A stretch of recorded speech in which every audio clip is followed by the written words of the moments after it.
Assalamu alaikum warahmatullahi wabarakatuh. I'm Dar Shaukat, and today in this lecture we will discuss about the functions of election in India. As I told you that election is the backbone of the democracy. Without election there is no democracy. So in India, as a largest democratic nation, periodically यहाँ पे elections होते रहते हैं. अब election का function क्या होता है, क्या reason है कि elections हो जाते हैं? The first reason or the first function of the election in India is that citizens can participate in the public affairs. यानी लोगों को एक मौका मिल जाता है पब्लिक अफेयर्स में पार्टिसिपेट करने का. पहली बात. दूसरी बात, elections give chance to voters to take part in political affairs of the country.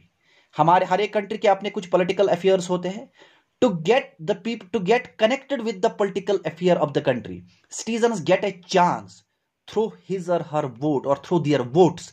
वो अपने वोट से एक उनको चांस मिल जाता है कि वो कंट्री के पॉलिटिकल अफेयर्स में क्या कर सकते हैं, पार्टिसिपेट कर सकते हैं. The third point is that with the help of the election, with the instrument of election, people are in a condition to choose their leaders.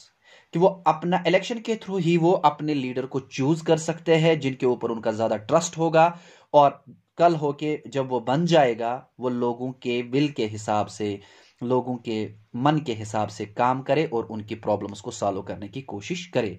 So in short we can say with the help of the election people get an opportunity to solve the problems of their society.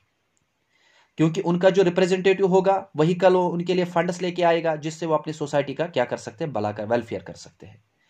Another function of the election is to bring the individuals to have closer contact with the political system. Every country has its political system, and it's with the help of the election that the individuals or the citizens get connected with their political system. So वो connect रह जाते हैं political system से, उनको knowledge मिलती रहती है political system के बारे में, उनको पता चलता रहता है कि political system में क्या हो रहा है, country की government क्या कर रही है.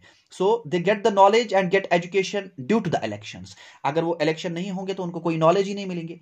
So political knowledge जो होती है वो लोगों को मिल जाती है with the help of the election.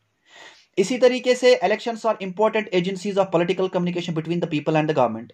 So election ही एक ऐसा कम्युनिकेशन है, सोर्स ऑफ कम्युनिकेशन है जो एक ब्रिज क्रिएट कर लेता है लोगों के और गवर्नमेंट के बीच में. यानी अगर लोग और गवर्नमेंट आपस में जुड़े रहते हैं, उनका कांटेक्ट रहता है, that is just because of the election. In a democratic state, elections are means through which the will of the people is expressed. यानी लोगों के क्या विल्स है, लोगों की क्या सोच है, लोग क्या चाहते हैं, लोग क्या नहीं चाहते हैं, ये सब डिसाइड कर लेता है इलेक्शन. क्यों? इलेक्शन की ही वजह से वो फिर अपने रिप्रेजेंटेटिव्स को बताते हैं कि क्या होना चाहिए, क्या नहीं होना चाहिए. फिर उनका वो जो लेजिस्लेचर होते हैं या वो रिप्रेजेंटेटिव्स होते हैं, जब लेजिस्लेचर में जाते हैं लॉ बनाने के लिए, जब लॉ बन जाता है फिर वो लोगों के मन के हिसाब से ही बन जाता है. So these are the functions of the election in India. Hope so you understood. Before concluding my topic, I am requesting my all well-wishers, do not forget to subscribe my channel. The name of my channel is Oshin's Origin of Creative Energies and Neuroscience, started by Dar Shaukat. Do not forget to press on the bell icon. Thank you so much.